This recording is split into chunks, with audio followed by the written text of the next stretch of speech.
ऐसे तो हम सभी जानते हैं कि सैटर्न पाइसेस से गोचर कर रहे हैं, इसीलिए हर जगह त्राही त्राही हो रखी है। लेकिन आपको बता दूं 27 ऑफ जुलाई से 11 ऑफ दिसंबर तक सैटर्न रेट्रो भी हो रहे हैं। जब भी कोई प्लैनेट रेट्रो होता है तो उसका चेष्टा बल बढ़ जाता है।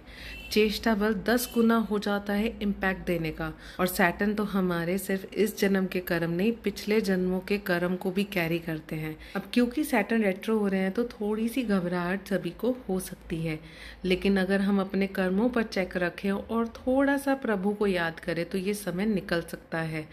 आपका सैटर्न जहाँ भी बैठा है, मैंने कैप्शंस में हर लगन को मेंशन करके उनका इम्पैक्ट और उनके लिए रिस्पेक्टिव रेमेडीज शेयर कर दिए हैं। वैसे सबसे बड़ी सैटर्न की रेमेडीज है कि नेवर जज एनीवन। इस धरती पर जो भी इंसान आया है वो अपने कर्मों का लेना देना करने आया है। उनकी बुद्धि किस प्रकार चल रही है ये उनके प्रारब्ध से डिसाइड हो रही है।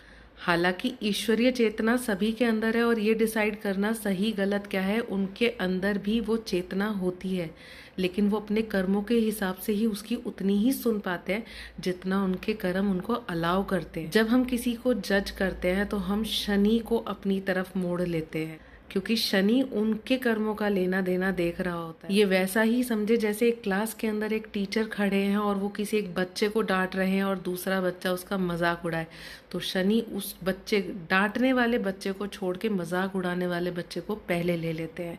यही सैटर्न हम सभी के साथ करते हैं। तो इस कर्म से हमें सबसे पहले बचना है। बाकी जितना आप निस्वार्थ दान कर सके, जितना आप अपने हाउस हेल्प की या अपने एम्प्लॉयज का कर सके, ये टाइम पीरियड आपको उतना ही रिलैक्सेशन दे सकता है। बाकी आप इस पीरियड के लिए रेमेडीज कमेंट्स में चेक करें और जुड़े रहिए। राधे राधे।